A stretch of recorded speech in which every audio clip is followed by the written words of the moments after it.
আসিফ আকবর, যিনি গায়ক হিসেবে পরিচিত হলেও সম্প্রতি বিসিবির পরিচালক হয়েছেন এবং কুমিল্লা জেলার হয়ে ক্রিকেটার হিসেবেও পরিচয় দিচ্ছেন, তার বক্তৃতায় জেলা পর্যায়ে ক্রিকেট লিগ আয়োজনে মাঠের সমস্যার কথা বলতে গিয়ে সরাসরি ফুটবলারদের দিকে আঙুল তোলেন। তিনি অত্যন্ত আক্রমণাত্মকভাবে মন্তব্য করেন, ফুটবলারদের ব্যবহার খুবই খারাপ এবং তাদের কারণেই সারা দেশে ক্রিকেট খেলা যাচ্ছে না, কারণ তারা উইকেট ভেঙে ফেলে, উইকেট নষ্ট করে ফেলে।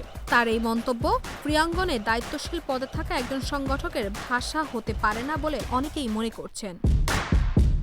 কুমিল্লা স্টেডিয়ামের প্রসঙ্গ টেনে তিনি আরও উত্তেজনা সৃষ্টি করেন, যেখানে আবাহনী মোহামেডানের ভেন্যু হওয়া ফুটবল লিগ আয়োজনে ক্রিকেট লিগ ব্যাহত হচ্ছে জানিয়ে তিনি বিসিবি সভাপতি সহ অন্যদের বাফুফের সঙ্গে আলোচনার অনুরোধ জানান।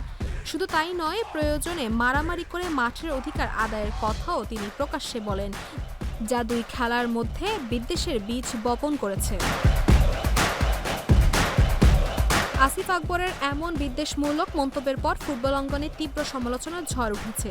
জাতীয় দলের সাবেক অধিনায়ক জাহিদ হাসান এমিলি এই মন্তব্যে তীব্র নিন্দা ও প্রতিবাদ জানিয়ে বলেন, একজন সুস্থ ও ভদ্র মানুষ কখনো একটি খেলা ও খেলোয়াড় নিয়ে এরকম মন্তব্য করতে পারে না।